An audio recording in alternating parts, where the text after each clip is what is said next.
Apocalipse 1, verso 9 ao verso 20. Assim nos diz o texto da palavra de Deus. Apocalipse 1, 9 a 20.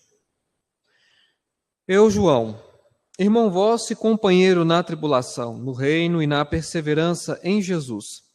Achei-me na ilha chamada Patmos por causa da palavra de Deus e do testemunho de Jesus.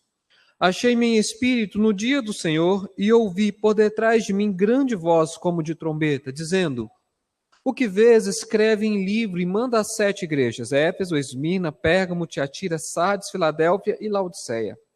Voltei-me para ver quem falava comigo e voltado vi 7 candeeiros de ouro. E no meio dos 7 candeeiros, um semelhante a filho de homem, com vestes talares e cingido à altura do peito com uma cinta de ouro. A sua cabeça e cabelos eram brancos como a alva lã, como neve. Os olhos como chama de fogo. Os pés semelhantes ao bronze polido, como que refinado numa fornalha. A voz como voz de muitas águas. Tinha na mão direita 7 estrelas, e da boca saía-lhe uma afiada espada de 2 gumes. O seu rosto brilhava como o sol na sua força. Quando o vi, caí a seus pés como morto, porém ele pôs sobre mim a mão direita, dizendo: Não temas, eu sou o primeiro e o último. E aquele que vive, estive morto, mas eis que estou vivo pelos séculos dos séculos, e tenho as chaves da morte e do inferno. Escreve, pois, as coisas que viste, e as que são, e as que hão de acontecer depois destas. Quanto ao mistério das 7 estrelas que viste na minha mão direita, e aos 7 candeeiros de ouro, as 7 estrelas são os anjos das 7 igrejas, e os 7 candeeiros são as 7 igrejas. Até aqui por enquanto. Vamos orar. Obrigado, Senhor, pela profundidade, pela beleza, pela magnificência, Senhor, da Tua palavra. A revelação da Tua vontade especial, fiel, suficiente, inspirada e inerrante para nós. E te agradecemos, ó Pai, porque a Tua palavra, sendo rica, sendo profunda, ainda ela alcança os nossos corações. Porque sabemos que o Teu Espírito, aquele que habita em nós, nos ilumina o coração para que possamos entender os textos da Sagrada Escritura. Ó Deus, e nós te pedimos, venha ao encontro da nossa necessidade da compreensão e da aplicação deste texto. Que essa visão, que teve profundo impacto, profundo efeito sobre João, tenha sobre nós hoje o propósito de instruir e ter sobre nós o mesmo impacto, o mesmo efeito que teve sobre aquele teu servo. Que ao compreender o texto no seu devido contexto e olhar aquilo que ele nos diz, não façamos apenas um mero exercício intelectual, mas que os nossos corações, as nossas afeições, que os nossos sentimentos, que as nossas vontades, elas sejam moldadas, sejam forjados, ó Deus, por Ti, para obedecermos a Tua vontade. Ensina-nos através deste texto que eu e os meus irmãos aqui presentes devemos fazer até aquele dia em que iremos encontrar com o nosso Senhor. E até lá, Deus, instrua-nos segundo a Tua palavra. É o que nós te pedimos em nome de Cristo Jesus. Amém.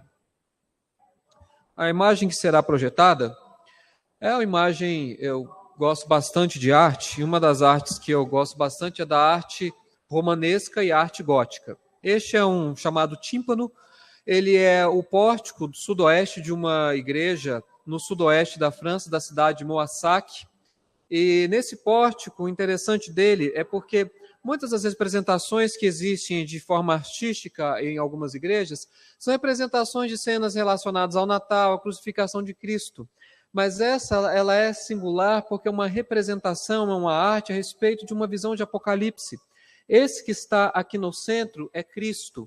Todos esses assentados são os chamados anciãos, os 4 seres viventes, e todos eles, a figura, ela tem uma métrica, ela tem uma geometria de maneira que a parte principal é quem está no centro, e este é Cristo. O que me encanta é como essas visões de Apocalipse, elas têm inspirado, têm cativado e têm ajudado cristãos desde muitos séculos. Esse tímpano, por exemplo, ele é do século XII ou século XIII, quando uma daquelas igrejas da cidade, da abadia de Moissac, foi reformada. E foi essa grande pintura feita.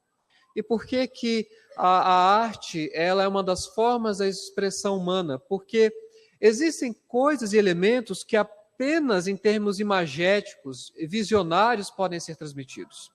E é aí que entra a apocalíptica bíblica, a apocalíptica do Apocalipse mesmo. Por que que é um livro tão visionário? Por que que não seria mais fácil contar apenas uma história e dizer isso vai acontecer no ano tal, aquilo vai acontecer naquela determinada data, essa é a sucessão de fatos e contingências até chegar naquele ponto? E por que que o livro ele faz então de forma visionária? Primeiramente porque a forma visionária ela tem a capacidade de condensar e adensar numa imagem o que demoraria muitas páginas, muitos capítulos para serem escritos. E é por isso que é um grande desafio expor Apocalipse, que você se sente tentado a olhar para cada detalhe do texto, cada cor, cada material mencionado, a beleza, a grandeza, a dimensão colossal do livro. Tem visões colossais no livro de Apocalipse. Você fica tentado a olhar para os detalhes, porque eles são muitos e são belos. Mas o que nosso caminho para não nos perdermos os detalhes emaranhados do livro é tentarmos compreender qual que é a mensagem da visão, o que a visão quer nos transmitir. E isso que está no centro da interpretação correta de Apocalipse, não se atentar aos detalhes, mas a visão como um todo, o quadro como um todo. E essa visão, na verdade, é a primeira visão do livro. A visão que nós temos no capítulo 1, verso 9 ao verso 20, é a primeira visão. E como a primeira visão, do verso 9 a 20 especialmente, ela sempre tem uma estrutura muito simples, as visões de Apocalipse. Você tem a visão inicial, aquilo que o profeta, aquilo que o vidente, aquilo que o visionário vê. Após essa descrição da visão, como a visão ela é impactante, ela é estrondosa, eles sentiam todas as reações de som, de elementos, de cores e movimentos, tudo isso o profeta está vendo e sentindo. Como essas visões eram muito fortes, geralmente esses que têm essas visões, no caso aqui Daniel foi assim, no caso Ezequiel também, e agora João, eles se sentem impactados e há uma resposta daquele que vê diante da visão, que nós vemos especialmente no verso de número 17 até 19. E, por fim, uma interpretação, um resumo do que a visão se refere. Então, essas visões do livro de Apocalipse, elas têm uma estrutura simples. A questão delas é a quantidade de detalhes, e eu vou tentar aqui no texto não me prender aos detalhes, mas falar da visão como um todo. A respeito de que é essa visão? O que ela quer transmitir? Não apenas para 7 igrejas da Ásia Menor, mas para todas as igrejas. Eu já falei no outro sermão, nos 2 sermões anteriores, que o Apocalipse ele não foi escrito para os cristãos do primeiro século, na atual Turquia. Ele também não foi escrito para um determinado período da Idade Média nem da Era Moderna. O livro de Apocalipse é um livro permanente, é um livro perene. Ele foi escrito para todos os cristãos, para todas as igrejas de todos os séculos. E quando a gente, então, lê o livro com essa perspectiva, a gente começa a entender por que aparece exatamente essa imagem, por que esse número, por que dessa forma, porque é para todos os cristãos. Minha grande alegria é quando, conversando sobre isso, o livro começa a ser compreendido como ele é. Essa visão, na verdade, a figura principal dele é a figura de Cristo. É a visão de Cristo que abre todas as visões do livro de Apocalipse, as variadas delas. Isso já dá para nós algo muito importante sobre a maneira como nós devemos ler a história, a maneira como nós devemos ler a nossa história, o que acontece no mundo. Porque sem a visão de quem Cristo é, sem olharmos para Ele, qualquer perspectiva sobre o tempo, qualquer perspectiva sobre a sociedade, sobre a humanidade, por mais válida que ela seja, ela será parcial. Porque falta aquele para quem todas as coisas convergem, que é Cristo. Por isso o livro se inicia com a visão dele, a partir dele, com ele, e nele é que todas as coisas ganham sentido.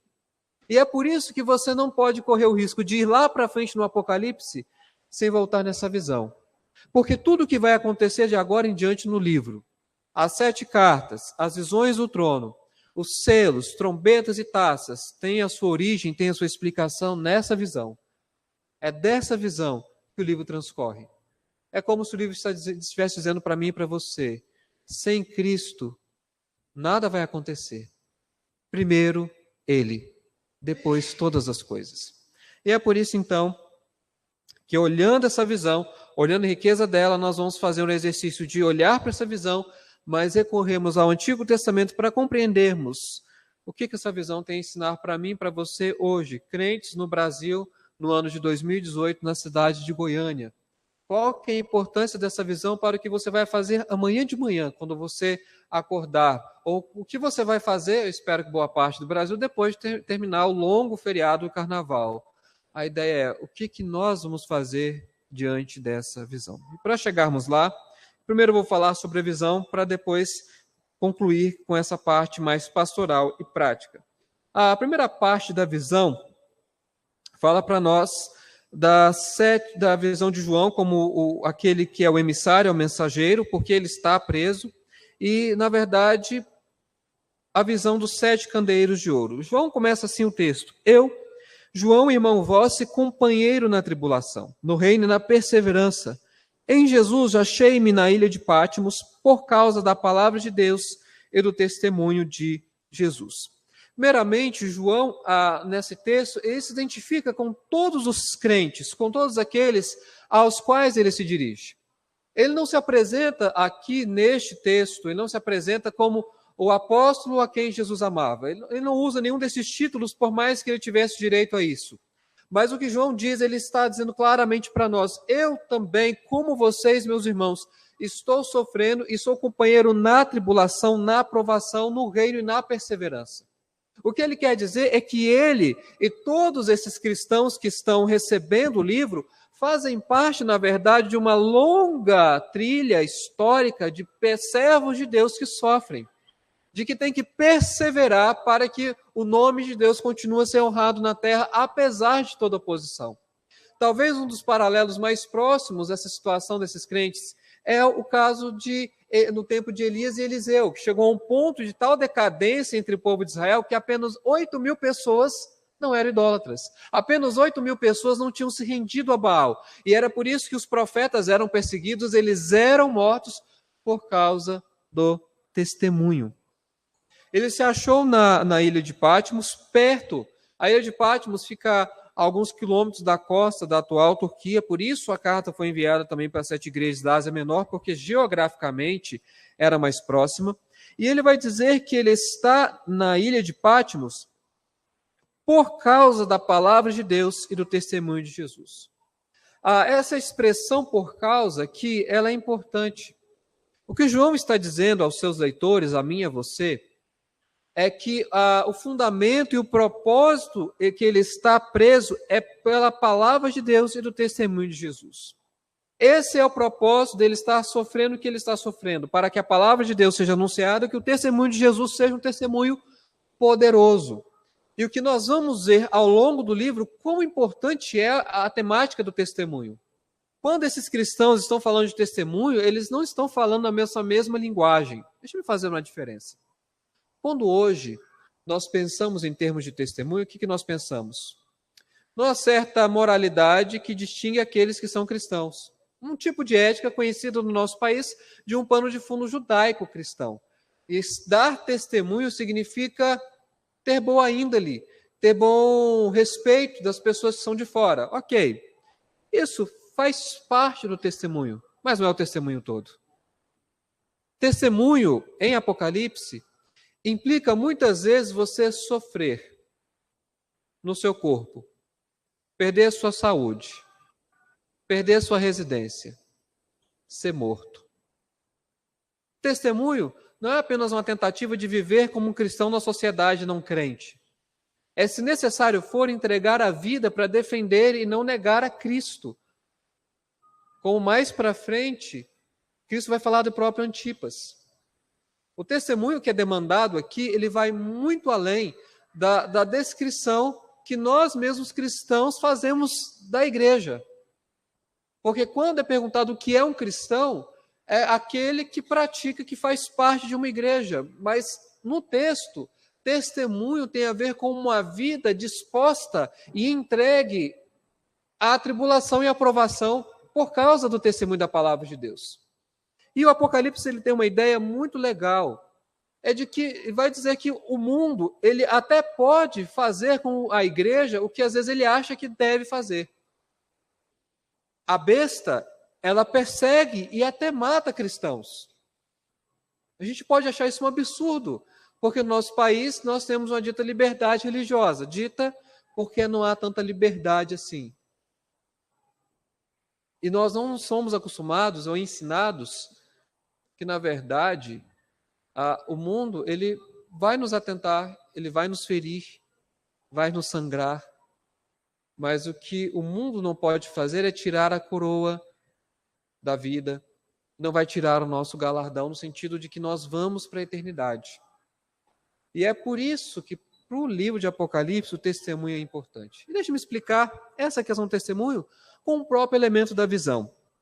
No verso de número 12, João nos diz que ele volta para ver, então a partir do verso 12, ele começa a descrever mais particularmente essa visão e disse: voltei-me para ver quem falava comigo, e voltando, vi 7 candeeiros de ouro. E aqui o livro começa nos seus símbolos, nós vamos ver vários deles, muito legais, ao longo dessas exposições. O primeiro símbolo aqui é o símbolo do candeeiro. E é claro, João não tira isso aqui do nada. O pano de fundo dessa imagem, embora você tenha a imagem do candeeiro em Êxodo 25, em Êxodo 37, em Números 8, mas o pano de fundo aqui, com certeza, é mais claramente o texto de Zacarias, capítulo 4. Volte sua Bíblia, por favor, ao texto de Zacarias, capítulo 4. Eu vou apenas ler 2 textos fora o texto de Apocalipse. Zacarias 4, verso de número 11. Zacarias 4, verso 11. Depois você leia na sua casa todo esse capítulo. É uma grande visão também de Zacarias. João, o que ele vê não é nenhuma novidade, é apenas uma continuação do que os profetas viram. Olhe, por exemplo, a pergunta do verso 11. Zacarias 4, verso 11. Prossegui e lhe perguntei: que são as 2 oliveiras à direita e à esquerda do candelabro? A visão de João em Apocalipse 1 é muito próxima à visão de Zacarias no capítulo 4.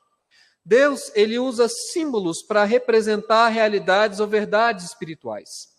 E aqui o candelabro, como o próprio verso 20 nos informa, é uma representação da igreja. E é um símbolo muito poderoso, de muita imagem. Por que um candelabro?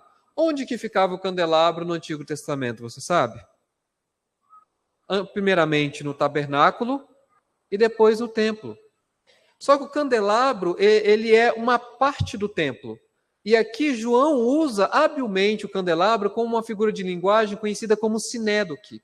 Ele fala do candelabro, mas na verdade o que o candelabro representa é uma totalidade. Como no Antigo Testamento o candelabro que estava no templo representava o povo de Israel, que também era representado por oliveiras, como aparece aqui neste texto, assim Apocalipse, durante todo o livro, quando fala de candelabro, esses candelabros, embora aqui tenham o número de 7, eles são apenas uma parte, uma representação da totalidade da igreja. Isso é significante. Quando João vê os 7 candeeiros de ouro, ele não está vendo apenas as 7 igrejas da Ásia Menor, porque ele está escrevendo para todas as igrejas de todas as épocas.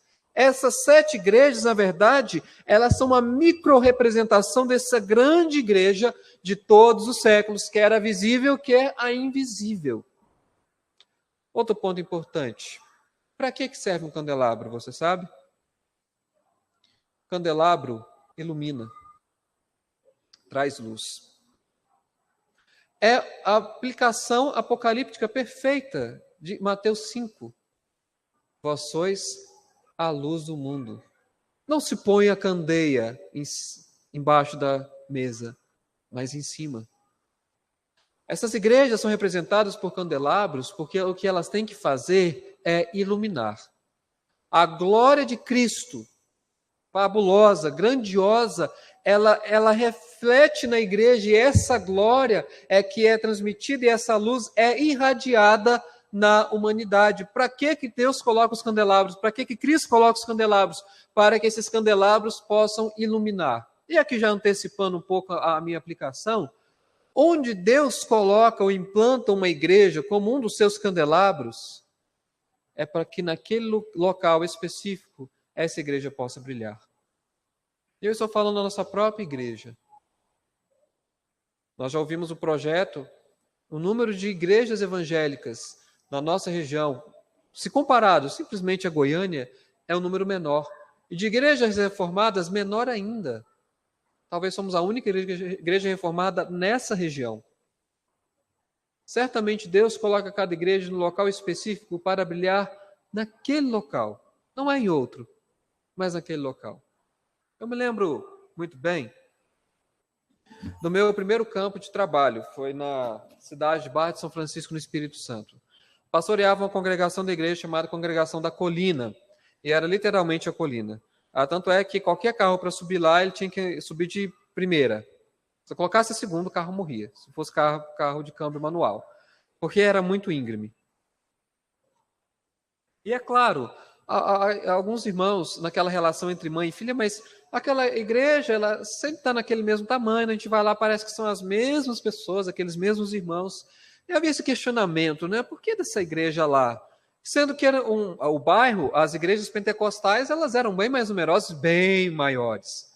O pentecostalismo lá era o que mandava. Tanto é que a playlist básica que tocava lá era Damares, Cassiane, e por aí vai. Então, era esses os itens básicos lá. E, será que uma igreja presbiteriana vai dar certo? E aí eu comecei a observar um pouco da vida das pessoas e a perceber que, na verdade, Deus tinha colocado a igreja no local ideal. Para um bairro muito pobre. Muitos daqueles irmãos que eram da sede e que nunca tinham ido na congregação não poderiam entender que o ingresso de uma pessoa não crente, que não tem condição nenhuma na igreja, não é algo tão fácil. E aquelas pessoas que estavam lá eram bem mais compreensíveis. Como, por exemplo, existia um número grande de casais que não eram casados no papel. Não tinha documento, nem de união estável. Mas queriam servir ao Senhor com toda a bondade, amavam a Cristo com todo o seu coração. Mas eles só seriam compreendidos se fosse naquela realidade. Estou dizendo que o amaziamento é correto.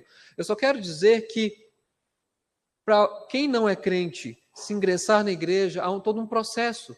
Se fosse uma igreja maior, em que essa não fosse a realidade, certamente aquelas pessoas talvez não seriam tão incentivadas a regularizar a sua situação como elas eram.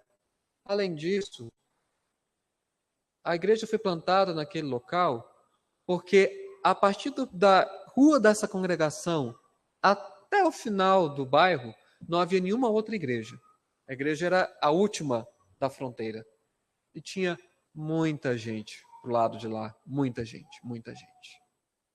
Quando Deus planta uma igreja, Ele planta porque Ele tem um propósito específico para cada igreja. A questão que a gente tem que questionar é qual que é a nossa vocação. Nós somos o que somos. Nós temos uma identidade. Mas qual que é o chamado de Deus da nossa identidade onde nós estamos? Historicamente, os presbiterianos são melhores conhecidos da parte de ensino, da educação. E só para você ter uma ideia, nos Estados Unidos, até alguns anos atrás, de todo o contingente de seminários, 20% dos seminários eram de presbiterianos. Porque essa era a vocação do Senhor para a igreja presbiteriana norte-americana. A questão é qual que é a nossa vocação. Deus plantou aqui um candeeiro para iluminar. Ele tem iluminado? De que forma? De qual intensidade? Mas a visão não para por aí de Apocalipse 1, voltando ao texto. Apocalipse diz que no meio desses 7 candeeiros, João vê uma pessoa. E essa é a parte mais importante e principal dessa visão, a visão que ele tem de Cristo. Verso 13. E no meio dos candeeiros, um semelhante a filho do homem, com vestes talares e cingido à altura do peito com uma cinta de ouro. Aqui chegamos ao coração da visão. O mais importante não são os candeeiros. São bonitos, iluminam, mas o mais importante aqui é quem está no meio dos candeeiros. Talvez você não está tendo a noção, mas a ideia da visão é como uma ideia de movimento. Não é apenas uma foto. Ele está vendo, na verdade, Cristo passando pelo meio dos candeeiros. E a imagem vai ser muito aplicada quando falarmos das 7 cartas a partir do domingo que vem. Porque o que significa que Cristo está no meio dos 7 candeeiros? Porque ele está no meio da sua igreja. Ele está vendo o que acontece no meio dos 7 candeeiros. Ele percebe claramente onde que a igreja está acertando e onde que ela está pecando, o que ela tem de potencialidade e o que ela tem de defeito. E por conhecer perfeitamente a igreja e caminhar no meio dos 7 candeeiros de ouro, é que esse Cristo ele vai tomar para si a responsabilidade de exortar, de chamar a atenção e de elogiar a quem ele tem que elogiar. E a forma como Cristo é visto aqui ela é muito importante. Primeiro, pelo título que João dá a ele. Diz que ele viu no meio dos candeeiros um semelhante a filho do homem. Como é que está a palavra na sua Bíblia, filho de homem? Provavelmente em letra minúscula. Confere, é isso mesmo? A nossa tradução, ela não está... em outra parte, ela é muito boa, mas essa parte aqui, houve um certo equívoco, porque, de fato, filho de homem aqui deveria ser filho do homem com letra maiúscula. Eu vou explicar por quê. Quem João está vendo, na verdade, é uma figura que já foi vista, não é novidade. Nós lemos este texto, volte lá em Daniel capítulo 7, por favor. O texto que foi lido no início do culto, talvez nem todos estavam, mas em Daniel capítulo 7, nós temos uma visão muito parecida com a de Apocalipse capítulo 1. Daniel capítulo 7, verso de número 13. Daniel 7, 13.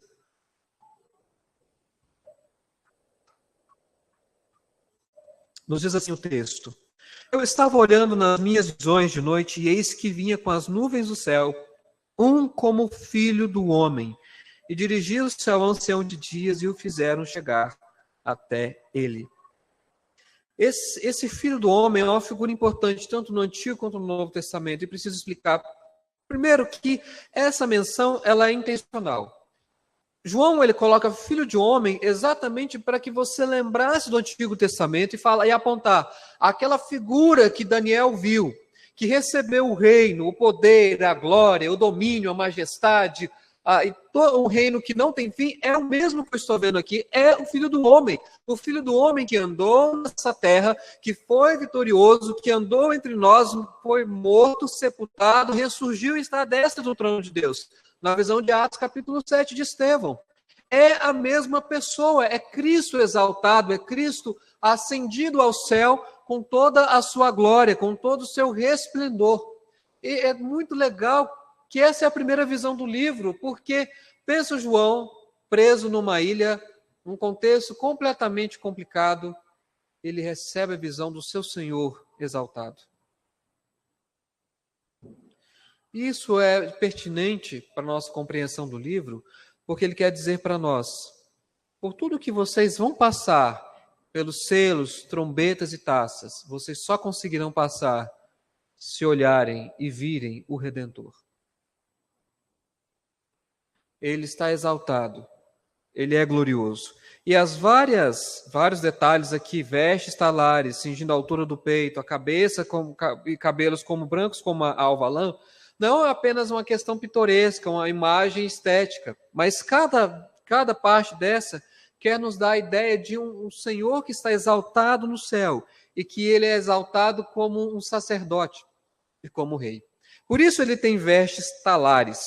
Eram vestes sacerdotais. Essas vestes que João está falando são vestes próprias de um sacerdote, mas ter cingido a altura do peito com uma cinta de ouro, e essa descrição dos cabelos, tudo isso é a imagem de um sacerdote e de um rei. O que João quer mostrar para nós é que aquele que está assentado no trono é o nosso sumo sacerdote, e ele é o rei. Como sumo sacerdote é aquele que intercede por nós junto a Deus, para que eu e você sejamos preservados, mas como rei é aquele que vai conduzir a história segundo o seu propósito, e como rei ele vai julgar as nações ímpias e vai julgar aqueles que mesmo dentro da igreja são ímpios. E é por isso que ele é apresentado dessa forma. E é por isso que ele também tem os pés semelhante ao bronze polido, refinado numa fornalha, e a voz como de muitas águas. Aqui essa visão, essa parte do verso de número 15, na verdade é a parte do juízo. É a figura de Cristo que agora não é apenas o Cordeiro de Deus que foi imolado, não é apenas o servo sofredor que padeceu por nós, mas aqui ele é agora o juiz. E é por isso que os seus olhos são como chama de fogo. Vale só um parêntese aqui. A gente tem que ter um certo cuidado para aquilo que a gente pede a Deus. Porque às vezes a gente não sabe o que está pedindo e Deus pode responder na forma como nós estamos pedindo. Muito cuidado ao orar pedindo fogo. Sério. Eu sei que Deus não vai responder literalmente. Mas fogo na Escritura, via de regra, é juízo. Quando Deus derrama o fogo, significa que Ele está derramando o seu juízo sobre o seu povo e sobre as nações ímpias. Por isso, em Hebreus, é dito que Deus, e Deuteronômio, Deus é fogo consumidor.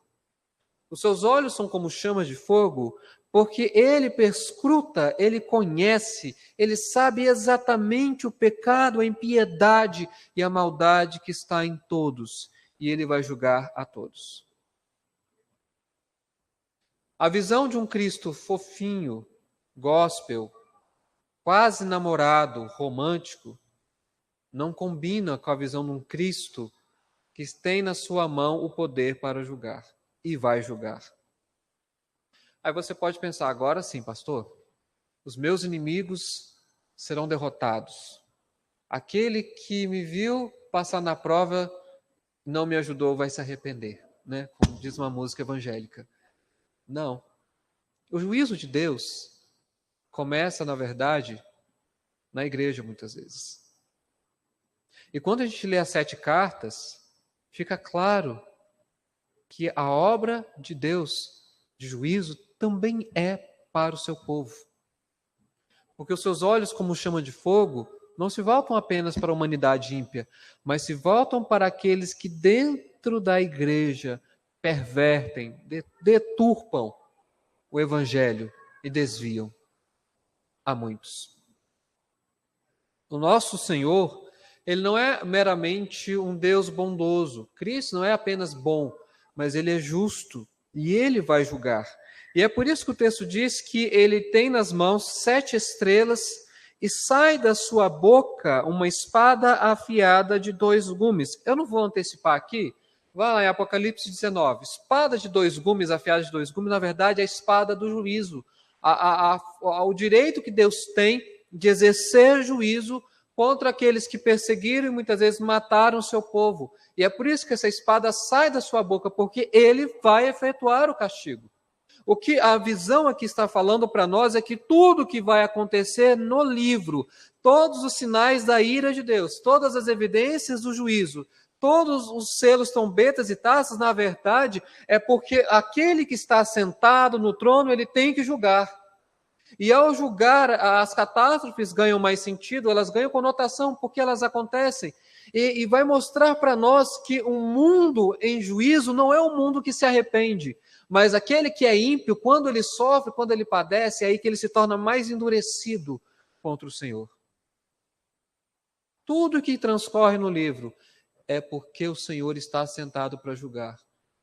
Vai julgar o mundo e vai julgar a sua igreja. A boa notícia para cristãos é que nós já sabemos nossa sentença. Mas para muitos cristãos a má notícia é de que nós teremos que prestar contas perante o tribunal de Cristo.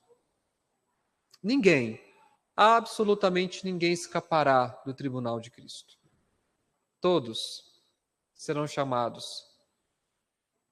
Mas graças a Deus que o que está reservado para nós é: vinde, benditos de meu Pai.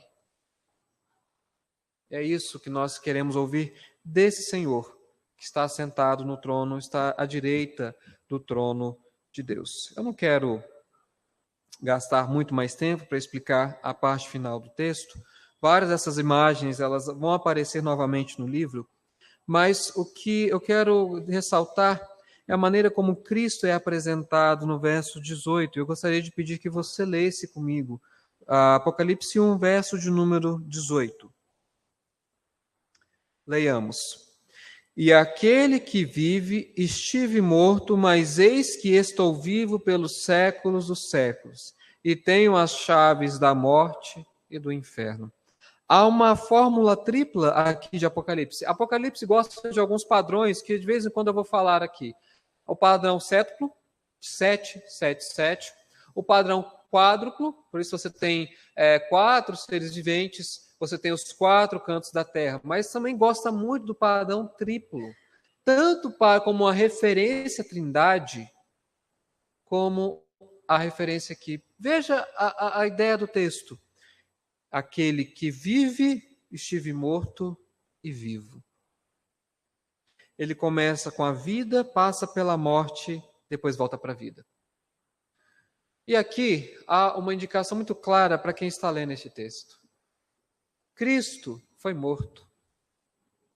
Ele sempre existiu, ele é eterno, mas ele assumiu a forma humana, se encarnou e foi morto.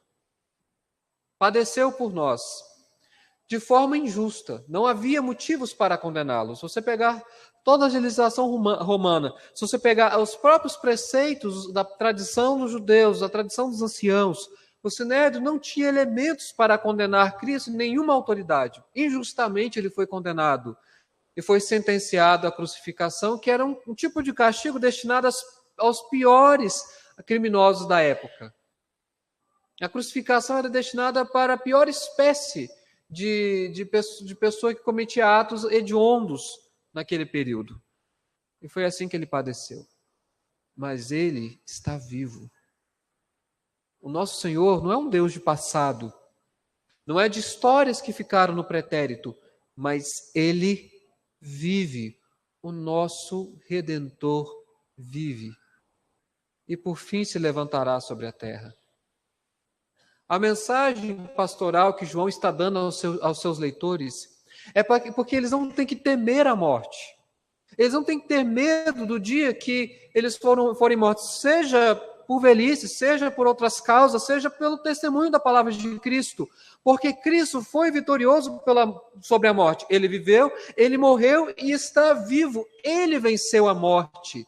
E por isso, eu e você não devemos temer a morte, porque quando ele ressurgiu, a vitória dele sobre a morte, hoje é também a nossa vitória sobre a morte, em vários aspectos. O primeiro aspecto, porque quando ele nos trouxe a vida, e a vida eterna, nós já não somos mais mortos espiritualmente, não estamos afastados de Deus, que é isso que é morte espiritual, o afastamento completo de Deus, mas nós estamos vivos porque estamos ligados a Cristo, junto a Deus.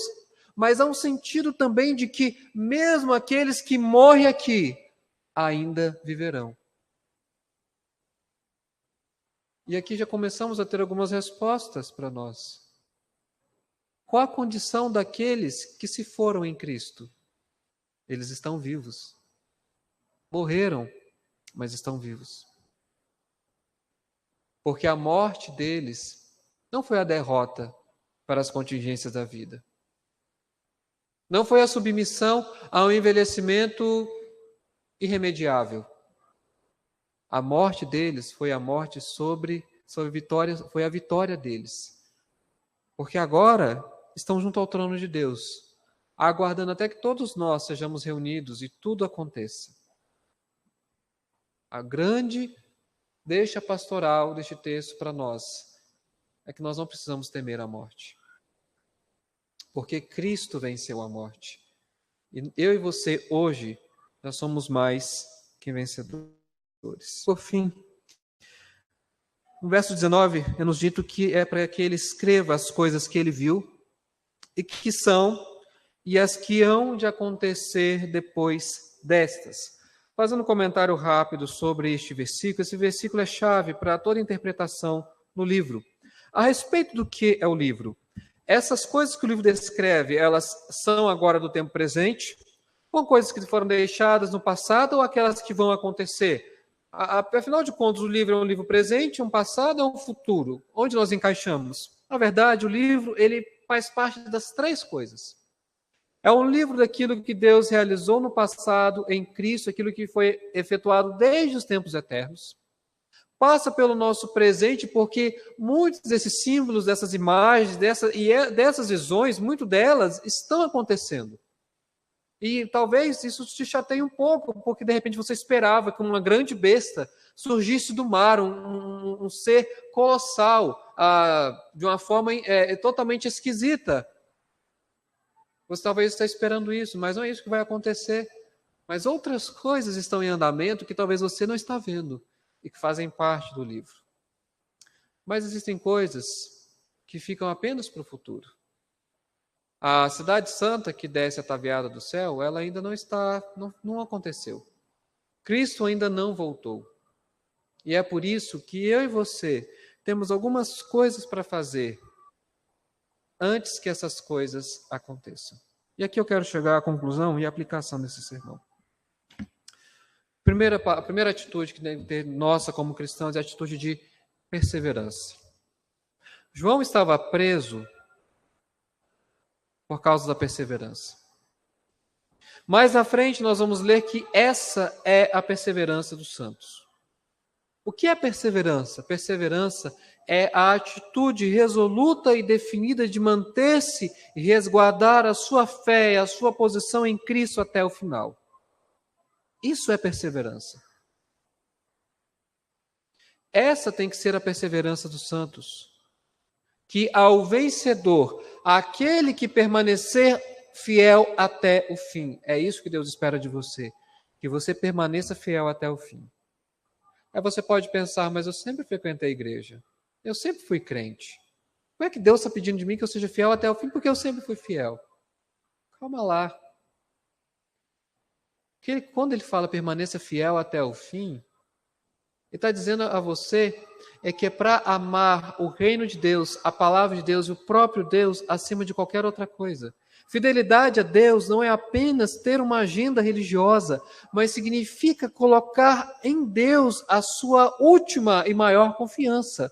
Se você confia em outra coisa, em outra pessoa acima de Deus, você não é fiel a Ele. A sua fidelidade significa confiança, está no mundo, está em outras coisas, mas não em Deus. Primeiramente, perseverança. É o que Deus espera de todos os cristãos. E perseverança não é no meio de um mundo que te ama e te dá abraços, mas é um mundo onde você é hostilizado. É lá que você tem que ser perseverante. Se você quer ser abraçado, amado, benquisto pelo mundo, se prepare, porque a amizade do mundo é inimizade contra Deus. Veja bem, eu não estou colocando o mundo aqui como as coisas boas que Deus nos criou. Existe muito do belo na humanidade, muito belo no mundo, mas estou falando de um sistema hostil e contrário à fé cristã. Imagino que você sabe do que eu estou falando. Você vive, você trabalha num ambiente onde todos os dias você é tentado e assediado a negar a Cristo. Se você quer ser agradado, quer ser amado pelo mundo, tome cuidado, porque isso pode significar que você não ama e não é amado por Deus. Perseverança. Fidelidade. A terceira e última palavra, testemunho. Nós temos, pela graça de Deus, a grande oportunidade de estarmos numa região da nossa cidade em que o evangelho precisa alcançar pessoas. No Brasil, há vários grupos não alcançados. Nós, talvez por acharmos que, por ser um país laico, de muita cultura cristã, que é um país cristão, e não é. Eu não vejo como o mercado e as seduções do consumismo podem ser colocados como uma coisa cristã, porque as pessoas são exploradas. Elas são levadas a entender que a satisfação e a alegria última da vida delas é consumir, e não Deus. É complicado falar de um país cristão onde os mais desfavorecidos são os mais esquecidos, são os mais desprivilegiados. Nossa luz precisa brilhar. Nós não seremos perfeitos. Até aquele dia, nós seremos exortados por Cristo a sempre voltar ao primeiro amor, a voltar às primeiras obras, a sempre regressar e nos convertermos todos os dias ao Senhor. Mas o nosso país precisa de crentes que sejam luz. Se você entendeu que esse é o seu chamado hoje, a partir de amanhã, a partir de agora, você tem um grande compromisso de perseverar ante o seu Salvador, porque Ele perseverou até o fim. Ele não desistiu no meio da Via Crucis e falou, vou para casa porque afinal está difícil demais. Ele derramou sua última gota de sangue por você. E você não tem que viver para se condicionar a um ambiente social e nem agradar ao pastor. Você tem que viver para a glória de Deus. Mas para isso é necessário testemunho. Você é parte dessa luz que Deus colocou em algum lugar. A questão é, as pessoas têm visto a luz de Cristo em você? Ou você está tão parecido com o mundo que não faz diferença? Você será odiado, você será perseguido. Mas saiba que ao final, o nosso Redentor, aquele que morreu por nós, nos aguarda com novos céus e nova terra. As pessoas podem nos matar, elas podem nos ferir, mas elas não podem tocar na herança que está guardada para nós. E se nós, por motivos banais, triviais e por capricho cristão, deixarmos de seguir e ser fiéis a Cristo, nós não somos dignos disso. Aquele que quer ser meu discípulo, aquele que põe a mão no arado, não olhe para trás. Negue-se a si mesmo e tudo, e venha após mim. Esse é o chamado de Cristo a todos os seus discípulos, de ontem da Ásia Menor e hoje do Jardim Goiás.